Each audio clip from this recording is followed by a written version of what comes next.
This is Lorne Green. In World War II, 61 U.S. Army divisions were locked in mortal combat with the enemy in the European theater of operations. This film is about one of those divisions, the 10th Armored.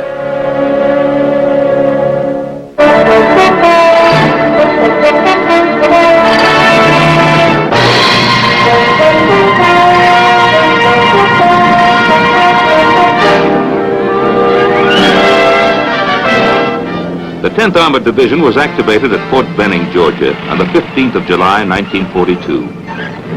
From the very beginning, it was known as a hot outfit. Its nickname, Tiger Division. The commanding general of the 10th, Major General Paul W. Newgarden, was a superb leader. Carry out orders, march, maneuver, and shoot were his bywords.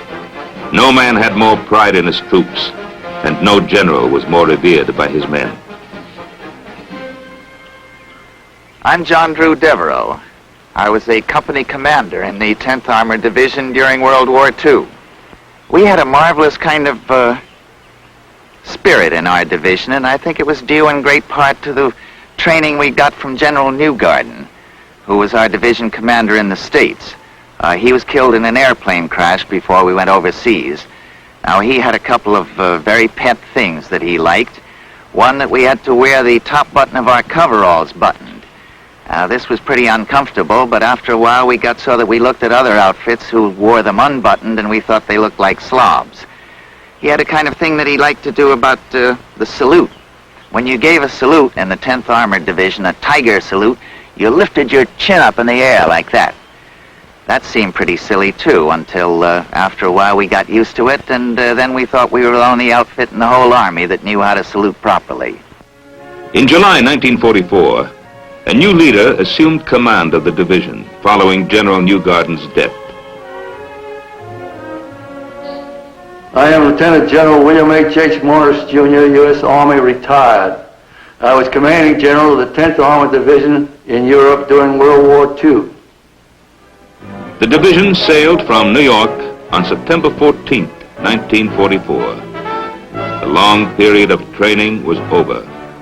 The men were prepared for anything, but their wildest imagination could not conjure up what destiny held in store for them. 2 days later, on the 16th of September, Hitler, meeting with his most trusted generals, made a momentous decision, a decision which would alter the course of the war. Operation Christ Rose, the Ardennes Offensive, a campaign in which the Tigers of the 10th would cover themselves with glory and make military history. The division arrived in battle-torn Cherbourg on the 22nd of September and was immediately assigned to General Walton Walker's 20th Corps, which was under control of General George S. Patton's 3rd Army. General Patton came to visit our division and talk to the officers and non-commissioned officers, as he did with all the divisions that were assigned to his army. General Patton covered very effectively the combat lessons learned during the war at the squad, section, and platoon level. I'm Colonel Thomas Chamberlain. During World War II, I commanded the 11th Tank Battalion of the 10th Armored Division. I can remember vividly the first days of combat, the first orders we received. Colonel Roberts called us into a small churchyard in the town of Chalon-sur-Marne. His first words were that the reason he called us into this particular churchyard in this particular town were that this was the place that he had received his first orders to go into combat during World War I, and he wanted to use this particular spot to start us off. We moved up all afternoon past Verdun and in the vicinity of Metz, and then that evening, in a beautiful moonlight night, it happened to be Halloween night, we infiltrated our half-tracks one by one, 3 minutes apart, down a very spooky road through a village and up into a wooded area, dismounted, and then trucked on up and relieved the 90th Division. I'm William R. Desiree. I was a battalion commander, a major in the 10th Armored Division in World War II. The 10th Armored Division was a very well-trained division. Its first combat was against Metz.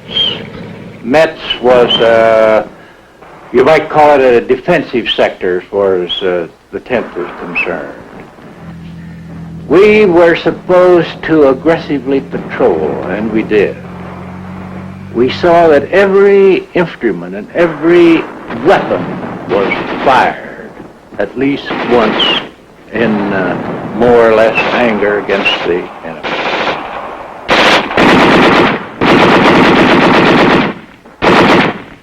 I'm William Lynn Roberts, Brigadier General, U.S. Army retired. I was Combat Command Commander of CCB 10th Armored Division in World War II. I'm Colonel Curtis L. Hankins. I was a battalion commander of the 61st Armored Infantry Battalion in the 10th Armored Division. My first encounter with enemy fire was during the defensive operation west of Metz. It was here that we learned to sense artillery fire, that is, determine the difference between outgoing, which was friendly fire, and incoming, which was German fire. If you could determine with some degree of accuracy where the enemy rounds were going to land, this would save a lot of wear and tear on your knees and elbows, and you'd try to take cover every time the rounds would come over.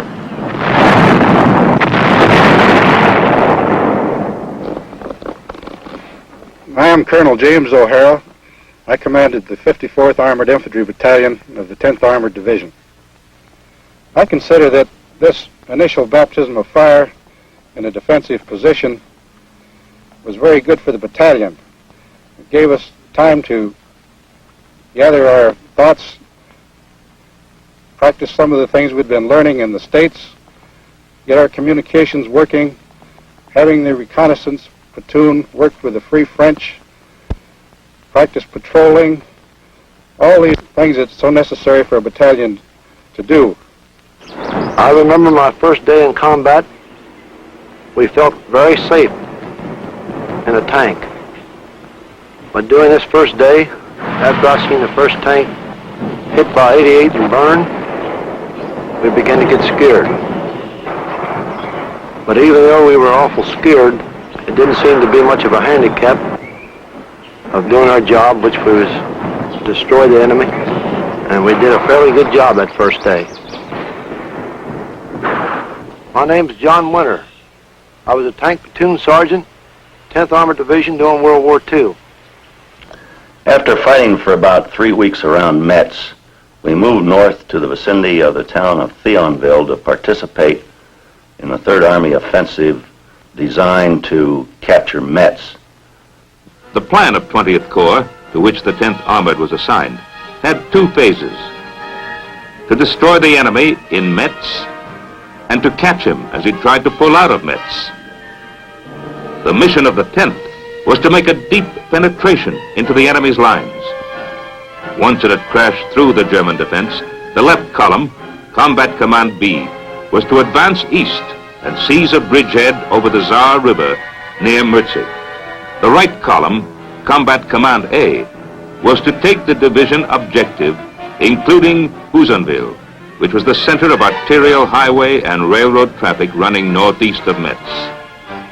The enemy blocked the way and fought savagely.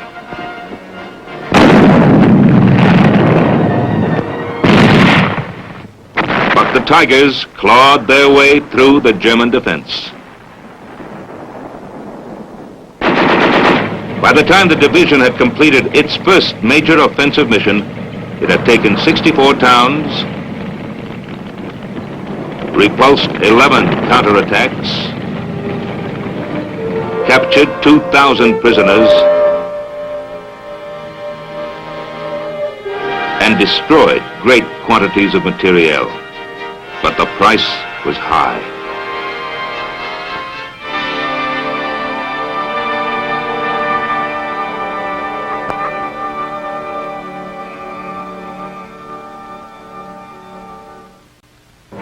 On December 7th, Hitler approved the final draft of Operation Christ Rose, now renamed Watch on the Rhine.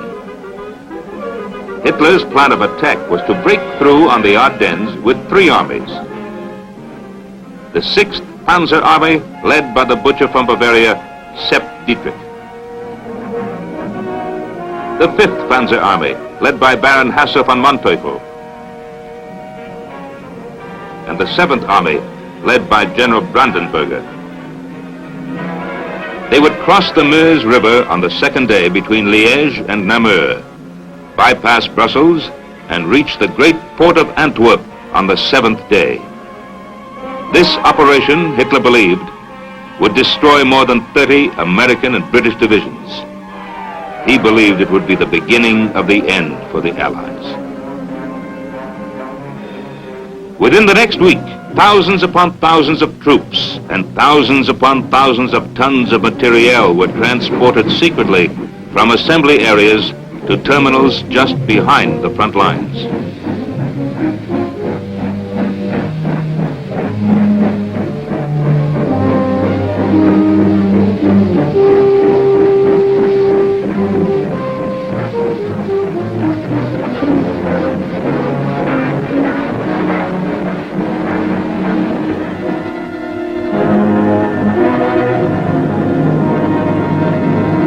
On the eve of December 15th, 250,000 Germans stood poised on the line of departure, prepared to annihilate the enemy.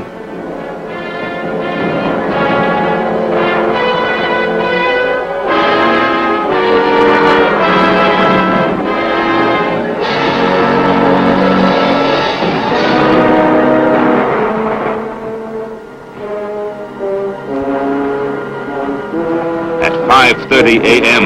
the following morning,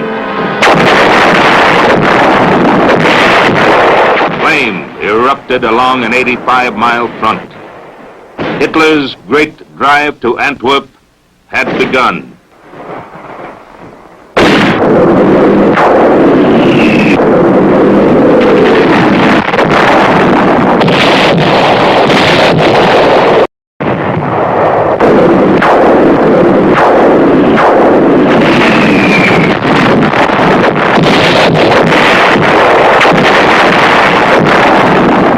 On December the 16th, 1944, about 6 p.m., I received a telephone call from General Walker of the 20th Corps, informing me that I was going to be transferred with the entire division to the 1st Army and be placed under the 8th Corps, that there had been an attack by the Germans in the vicinity of Luxembourg.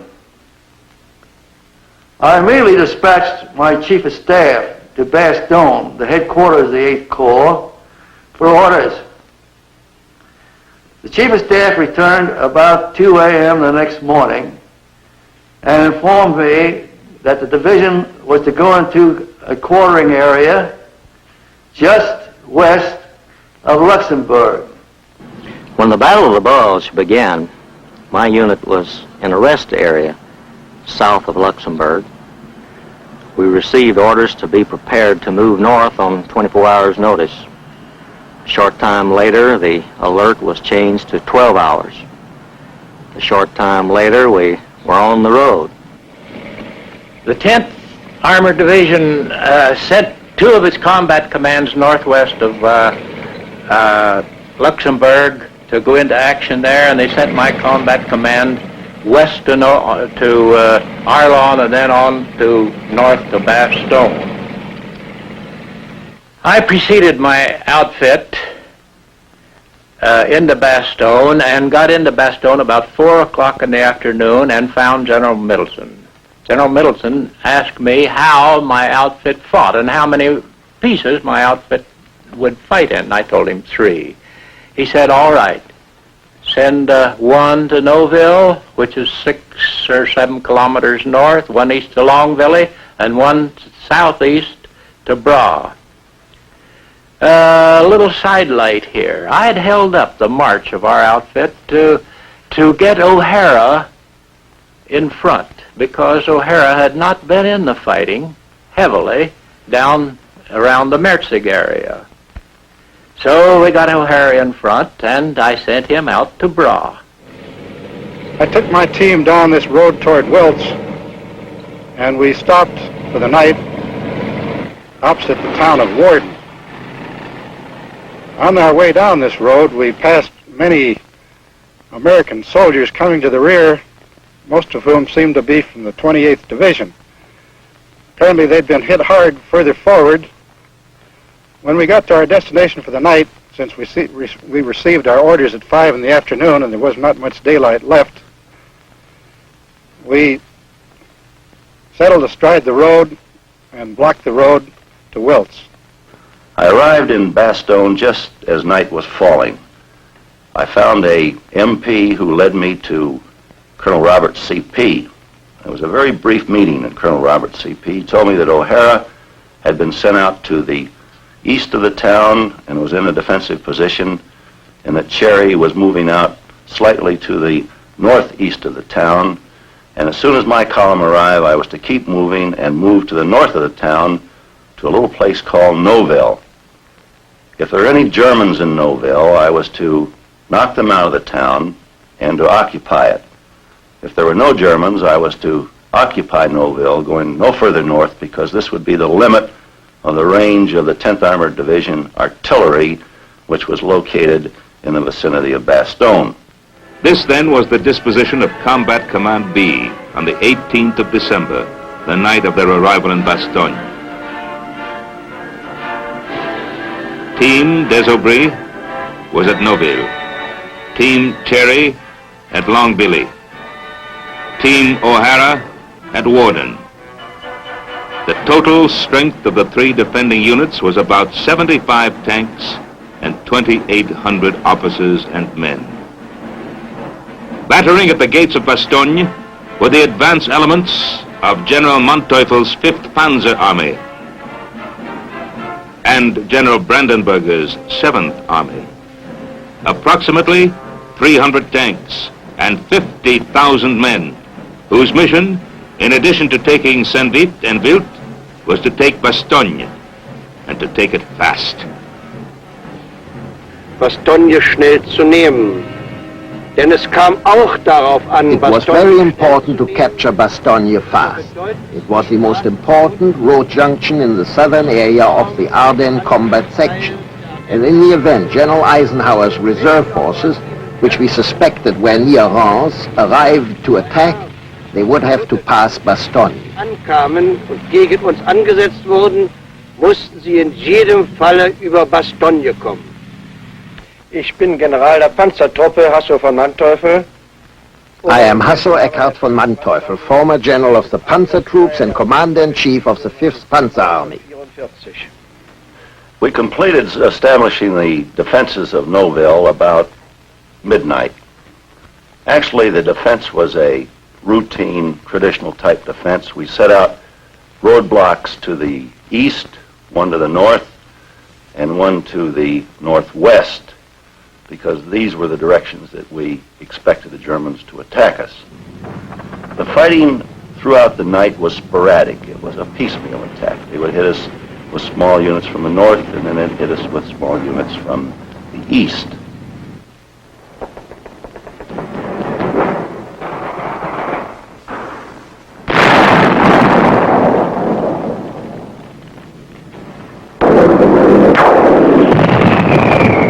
Cherry, who's not here, went out to Longbilly, came back at midnight, and found me asleep. He asked that he be allowed to sit on a road out east of Margaret, short of Longbilly, because he had found a combat command CCR of the 9th Armored Division in position. 10 or 12 tanks, a colonel, and some artillery. I gave him permission to stay where he was. Cherry never got back to his command. In the meantime, some of the Panzer Lehr Division had cut in behind his outfit at Margaret, and he never joined. However, his headquarters went into the little Neffy Chateau. At Neffy Chateau, Cherry had a tank or two and a few machine guns and his whole headquarters company, and he put up a real nice fight all day. That evening he had to retire. He felt like he had to get out because he was being burnt out. Cherry lined up his vehicles to go out. He was to go out last in a Jeep. He went outside. He got 2 Tommy guns. He emptied one Tommy gun to the right, got the other, emptied it to the left, climbed in his Jeep, and pulled out. The driver was hit, the Jeep was hit, the medico in the back was hit. Cherry got out. He got a DSC for this. My battalion spent the night on the high ground south of Warden, and all night long we saw no German troops or heard nothing of them. However, we did have one straggler come to the rear who told us they were east of us in the Wiltz area. About 10 o'clock in the morning, they came down from the Wiltz Road and shot up the artillery observer's tank and 1 or 2 other tanks. We fought on all morning long and part of the afternoon, staying in the same position there, keeping the Germans at bay. At first, the defense of Bastogne rested with 3 units of the 10th Armored Division. Task Force de Sobry in the northeast, Task Force Cherry in the east, and Task Force O'Hara in the southeast.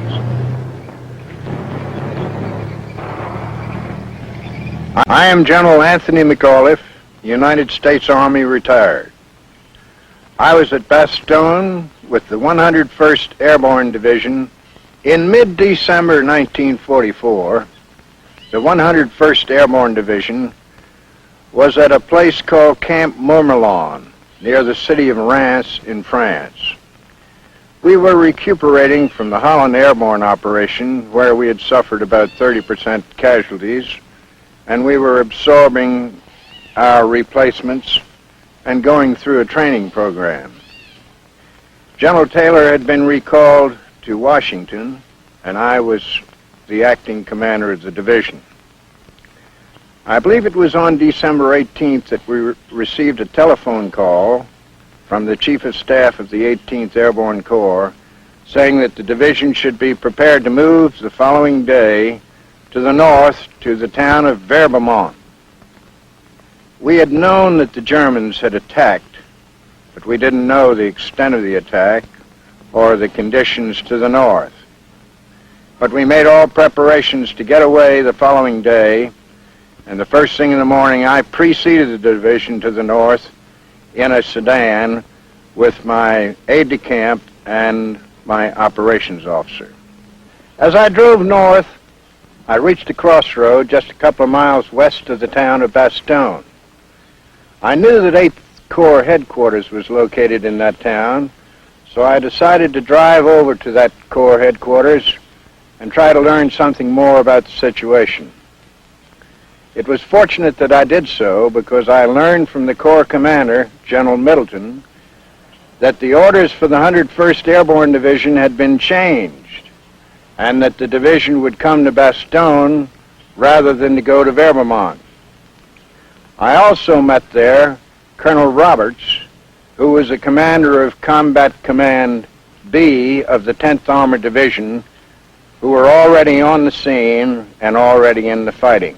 Desbury was attacked about 5 or 6 times that first day. He will describe. During the morning of that first day, one battalion under Colonel Praed of the 101st Airborne joined him. As soon as Colonel Praed joined, they decided to attack. Apparently at the same time, the Germans decided to attack. At 1400 hours, the paratroopers and our tanks and our armored infantry launched the attack. At 1400 hours, the German forces launched an all-out attack on Nouville. So we had the situation of the Germans and the American units attacking one another simultaneously from points about 700 yards distant. Actually, the Germans were stopped. They withdrew back behind the ridge. Our paratroopers on the northwest of the town actually gained the ridge. The tanks, the armored infantry, and the paratroopers on the northeast of the town were unable to get to their positions. So after a fight of about 45 minutes or an hour, we withdrew the paratroopers from the northeast back into the town of Nouville. Desiree was hit badly, and Colonel Praed was killed that evening. And I didn't know Desiree was hurt for 24 hours. He was later captured when the hospital was captured. For the next 3 days and nights, the defenders of Bastogne slugged it out with the numerically superior enemy. Then, on the 22nd of December,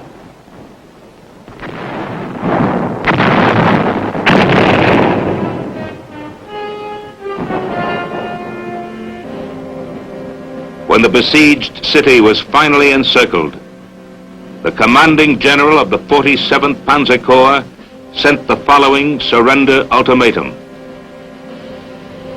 It called for the surrender of the Bastogne garrison. If the Americans did not comply within 2 hours, Bastogne would be completely destroyed and its defenders annihilated. General McAuliffe's one-word answer, nuts, reverberated around the world. This is Lorne Greene. In World War II, 61 United States Army divisions were locked in mortal combat with the enemy in the European theater of operations. This film is about one of those divisions, the 10th Armored.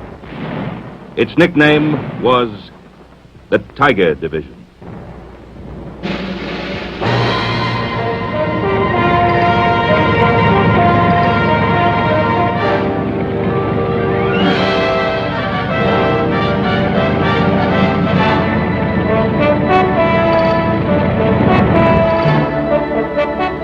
On the 16th of December 1944, Hitler began his great drive to the port of Antwerp, the Ardennes offensive.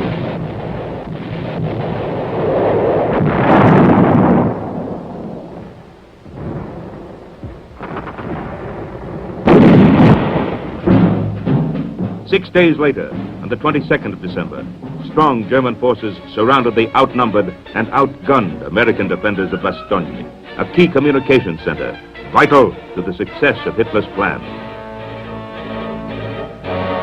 As a result of this encirclement, the commanding general of the German 47th Panzer Corps delivered a surrender ultimatum to General Anthony McAuliffe, commander of the Bastogne garrison.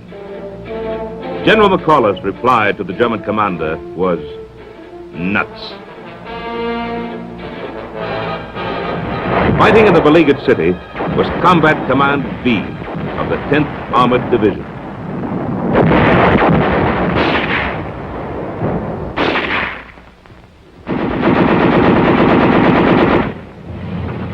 From the very beginning of the battle for Bastogne, heavy fog and bad flying weather prevented aerial resupply and fighter support. There was a shortage of surgical equipment and not enough blankets for the men suffering from wounds and shock. Ammunition was running low, and some of the artillery batteries were down to less than 10 rounds per gun. But the morning of December 23rd broke clear and cold, and visibility was unlimited from England to the foxholes of Bastogne, where every man looked up to the sky and prayed, and their prayers were answered.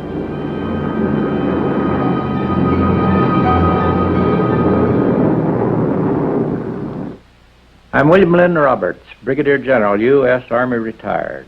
I was Combat Command Commander of CCB 10th Armored Division in World War II. The 19th TAC, we called them, furnished us every half hour a squadron of planes which circled us. At the same time, by some luck, a captain staggered into Bastogne. How he got there, I don't know, but he was an expert on operating with the air from the ground. We had a fine VHF set which could work with the air. We set that thing up in the middle of the compound, and he used the air as follows. The airplanes carried napalm bombs, ordinary bombs, rockets, and what he called bullets. He says, I pulled the napalm bombs first, then I pulled the bombs next, I pulled the rockets next, then I gave them bullets, and before I let them go, I made them circle once to give us new targets. I have estimated that the air was equal to at least 2 divisions of help, because they could see in the snow, which had newly fallen, where the tanks had gone, and they were able to bomb all of these little woods. And at one time they found a column moving right toward the 4th Armored Division, which was battling to get into us. And I think the next air squadron destroyed the whole group. I am General Anthony McAuliffe, United States Army retired. I was at Bastogne with the 101st Airborne Division in 1944. One of the saddest and most dramatic incidents occurred on Christmas Eve night. We had asked for volunteers when we lost our hospital, and a very fine trained nurse, the daughter of the village hardware storekeeper, Renee Lemaire, volunteered. She took charge of a group of wounded from the 10th Armored Division in a house on the main street of Bastogne. But on Christmas Eve, a 500-pound bomb struck the house, went all the way through, and none of the 10th Armored Division soldiers, nor Renee Lemaire, not a one survived. On December 26th, elements of the 4th Armored Division crashed into Bastogne.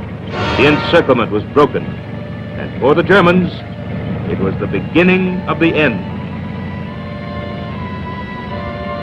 After we'd been in there about 30 days, on the 16th of January, we were relieved. We left Bastogne in one of the worst blizzards I've ever seen. Going up Longwy Hill, about 40 miles south, great big long hill with a gentle slope, the tanks just couldn't make it. They were sliding back like bears on a slippery slide. In thinking it over, I've decided that if we had been in Bastogne alone without any infantry, we couldn't have held 10 minutes.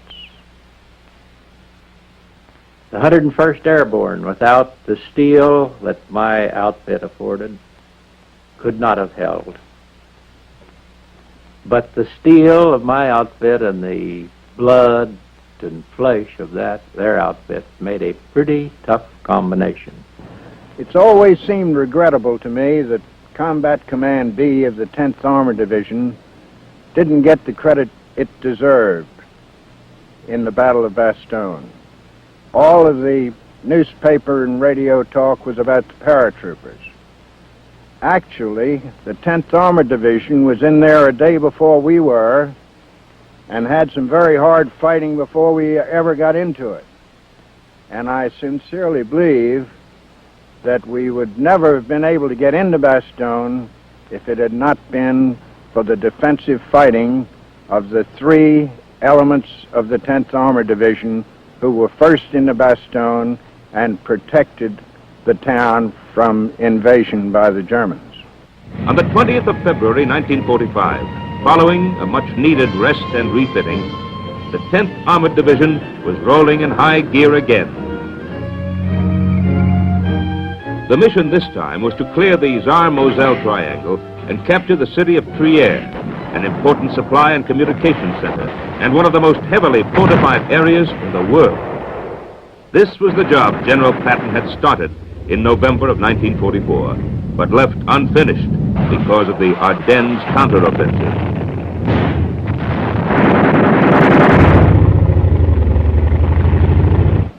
I am Colonel James O'Hara. I commanded the 54th Armored Infantry Battalion of the 10th Armored Division. Our division was involved in action in the Saar-Moselle Triangle on two different occasions. On the first occasion, I was not involved. On the second occasion, it was after the Battle of Bastogne. We were told to drive to Saarburg. As I recall, the 94th Division, which was an infantry division, cleared the way through the Siegfried Line, and we followed and got into Saarburg with little incident. When we got up to the Saar River, our division headquarters moved into the town of Ale and planned a river crossing. For this river crossing, General Pyburn, who commanded CCA, was put in command. He was given all three of the armored infantry battalions as his command and told to take them over the river in assault boats and seize the high ground on the other side. My name is John Drew Devereaux. I was a company commander in the 10th Armored Division during World War II. I think the river crossing we did on the way to Trier was one of the things that I would least like to have to do again. We did it at night, and it's always more difficult to do something at night, and it's a lot more scary. We carried these assault boats for what seemed like about 5 miles through the woods. When we came out of the woods at the edge of the river, we had to go across a lot of open field and over some fences. While we were going through there, it was pitch dark, of course, and all of a sudden we walked into not only a minefield, but the whole place was booby-trapped. Just as the first mine or first booby trap went off, of course they began to let us have it with mortar and artillery fire, and people screaming, "Medic!" You didn't know whether you should put your foot down again in front of you for fear you were going to step on something, whether you should just stay right where you were, or what to do. It was about as scary a thing as I've ever been through. We finally got to the river, crossed without too much trouble, but I tell you, it was a great feeling to get on the other side and get on solid ground again. We got up to the top of the hill, and down in the valley below, there we met again with General Pyburn. There was not too much action at this time, and we saw many prisoners coming to the rear. However, there were a number of pillboxes which had to be cleared out. General Pyburn gave us our choice of when to clear these pillboxes out. Some of them did clean them out in the daytime, I mean some of our battalions. In my case, I decided to clear these pillboxes at night. We'd had a lot of training back in the States on how to take a pillbox, so when it came our turn to do this, we were fairly well prepared for it. We crawled through about 1,500 yards of open field, got down into an anti-tank ditch, and then the approved routine was that your bazooka man was to fire his bazooka at the observation slit of the pillbox while a couple of the others went around the back and threw grenades in. Well, I turned to the bazooka man and I said, "Okay, now you fire at the observation slits," and he said, "Okay," and he turned around to the rocket man, say, "Give me the rocket for the bazooka," only to find that the rocket man was lying on his stomach about 1,500 yards way back where we'd started. So there was nothing much to do there but take a couple of N1s and pop away at the slit while the platoon sergeant and myself went around the back. It was rather like the movies. Platoon sergeant would open the door, back door of the pillbox, and I'd take a grenade and throw it in, and then we'd heat slam the door and we'd both lean on it make sure nobody got out. We did this pretty well all afternoon, and I think about the end of the afternoon we had maybe 100, 150 prisoners. By February 21st, 48 hours after the attack on the Tsar Moselle Triangle began, the Tigers of the 10th, together with elements of the 94th Infantry Division, had overrun 85 square miles of German real estate and captured 23 towns, thus setting the stage for the subsequent capture of Trier.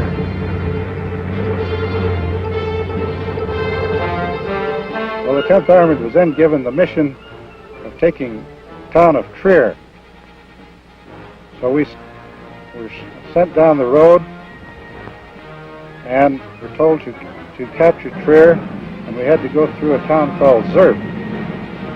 My battalion got up near the town of Zerf. We found that the Germans, which we had knocked out from the area around the river, had retreated just behind Zerf, and they were zeroing in on Zerf with heavy artillery. I had gone past Zerf in the morning and found that the town was boiling with artillery. Didn't see how anybody could live there. I moved on up to a battalion that had lost its whole headquarters. Some sick, some absent, one killed. And my executive and I took over this battalion.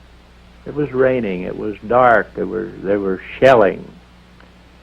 At the same time, General Patton was raising Cain with General Walker, the Corps commander, who was raising Cain with General Morris, the division commander, who was raising the devil with me to get into Trier.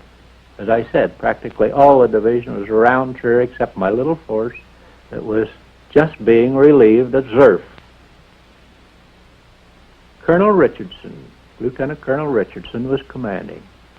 I heard that he was to be relieved by the Rangers in the afternoon. Get into Zerf, they were yelling over the radio. I sat in the headquarters that evening with Roberts, my exec, and we used an old map and decided that we'd play this as a map problem. We wanted to go around to the right, but we found out that it was dark, we didn't have guides, it was loaded with mines. We knew there's big minefields up there. We were afraid to do that. The only road was directly into Trier, but you couldn't hold a hand up in the afternoon on this road because the Germans were on the ridges on each side, so we couldn't figure on this road. But all at once it occurred to us that it was black and the German couldn't see anybody on the road, so we decided we'd send him down this road.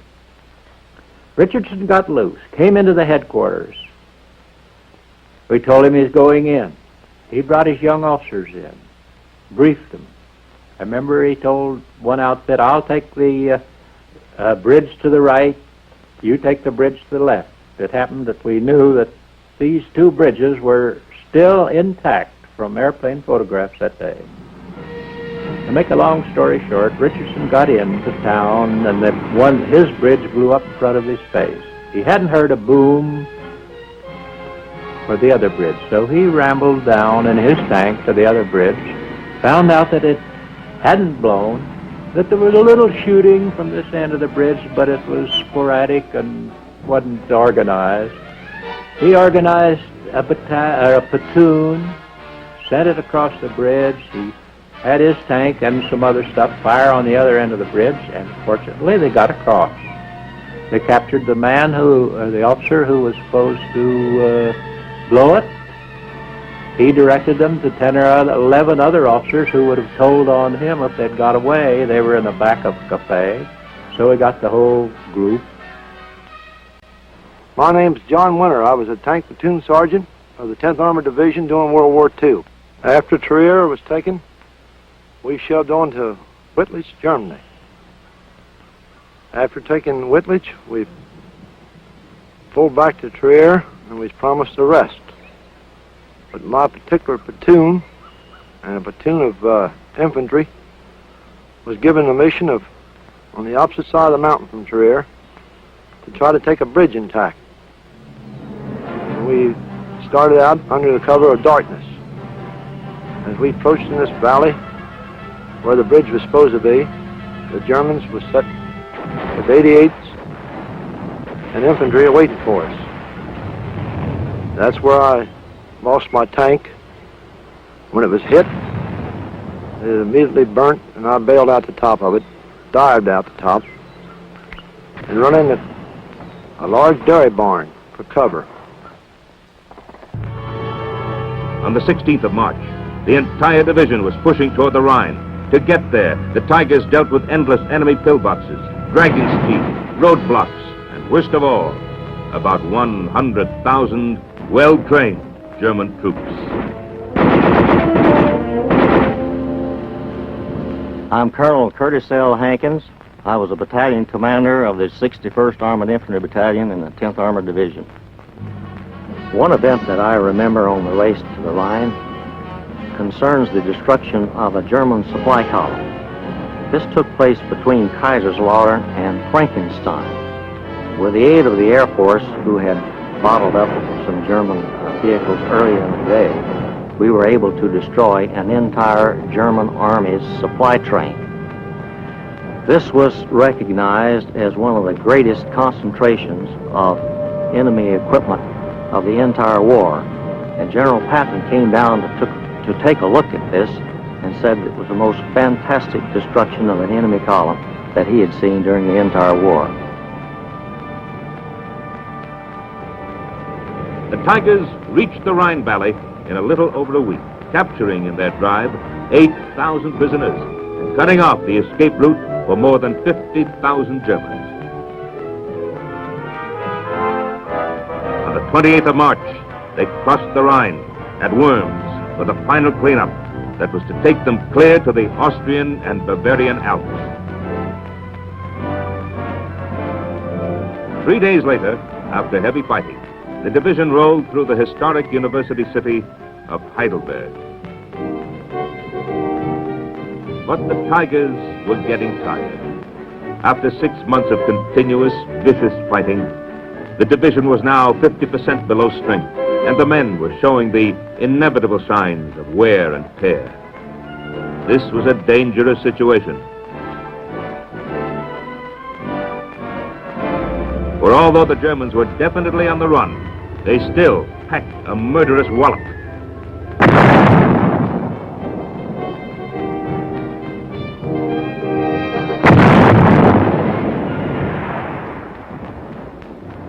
On the 3rd of April, 1945, the 10th Armored Division and a battalion of the 100th Infantry Division received orders to seize the town of Heilbronn and continue east. I am Lieutenant Colonel George Hamill. During World War II, I was a company commander in the 21st Tank Battalion, 10th Armored Division. The division had been ordered to seize the city of Heilbronn, a key communications center. And our battalion, Task Force Riley, had driven up to the very gates of Heilbronn, only to find that the bridges across the Neckar River were blown in our faces. The division was then ordered to attempt to cut off Heilbronn from the rear. Task Force Hankins crossed the Neckar River north of Heilbronn and made a wide sweep into Crailsheim. They ran into very little opposition. We were ordered to follow Task Force Hankins, pass through at Crailsheim, and continue on toward Schwäbisch Hall. We successfully passed through Crailsheim, went through the next large town called Ilshofen, and penetrated deeper into German territory when we came to some blown bridges and were completely stopped. By this time, the Germans had reacted to this penetration into their rear. The German reaction was violent. It was his greatest display of strength since the Ardennes offensive. By the 8th of April, Crailsheim had been cut off by the Germans. Supplies were running low for the Americans in the city, and it looked as though another Bastogne might be in the making. But the Air Force came through again. In the next 2 days, transports from the 9th Troop Carrier Command brought the necessary gasoline, rations, and ammunition to sustain the Tigers.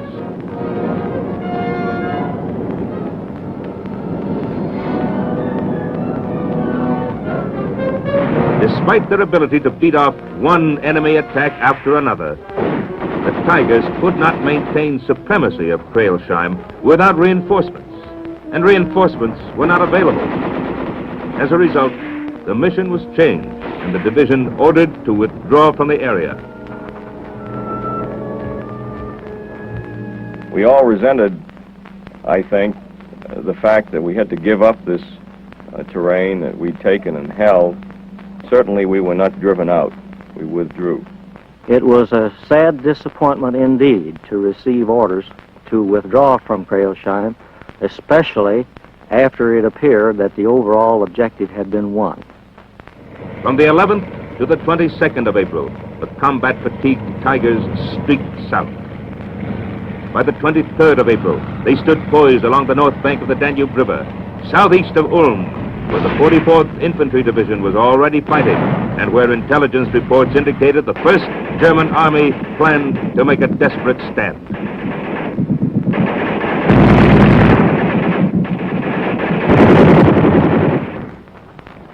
The city fell in a matter of a few hours as the lead vehicle passed the outskirts of the town at 8:54 in the morning. I immediately sent the message back to Combat Command.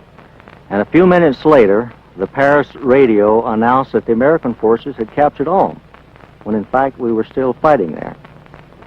With the capitulation of Ulm, the 10th's 3 combat commands raced forward with violent effectiveness. Town after town was gobbled up in the great rush. Our division was ordered to attack down through the Bavarian Alps to the Brenner Pass to link up with American troops coming north through Italy. The Germans had threatened to make a last-ditch stand in what was referred to as the German National Redoubt area. There had been a lot of talk about undercover activities by what the Germans referred to as werewolves. As we approached the Alps, we could see them from a distance, and it certainly made all of us pause, wonder what awaited us. They were very beautiful, great snow-capped peaks, but for an armored unit, it was also rather forbidding. Actually, when we got into the Alps, we found very little resistance, and our battalion went down into Garmisch-Partenkirchen through the town of Murnau. Another column went down through Oberammergau. While clearing the roadblock at Oberammergau, the scene of the world-famous Passion Play, an International Red Cross representative came up to the other side of the roadblock. He had with him a German captain. They wanted to negotiate for the city of Garmisch-Partenkirchen, the scene of the 1936 Winter Olympics. They wanted us to agree not to shoot up the town. After considerable discussion, we agreed not to shoot unless the Germans fired at us first. When we arrived at the town, the International Red Cross representative escorted us through the town, and the Germans lived up to their bargain and didn't begin firing until we were well beyond the city. This ended the war for my task force, and I can't think of a better place to end it than Garmisch-Partenkirchen. I'm Colonel Thomas Chamberlain. During World War II, I commanded the 11th Tank Battalion of the 10th Armored Division. If the staff of the division had spent 2 years trying to pick out the best place to end the war, they could not have done as well as we actually did. There were big hotels on the lakes where the men could go swimming and boating. Of course, plenty of skiing and ice skating. In addition, there were horses available so that they could go horseback riding. It made a fine place to relax after the war. The war was over and won. The Tigers of the 10th had met and conquered the best of the enemy. They had covered 600 bitter, bloody miles from Cherbourg to the Brenner Pass, fighting almost every inch of the way. They had taken 56,000 prisoners and 600 cities and towns. Yes, the war was over and won. The fighting was finished and done.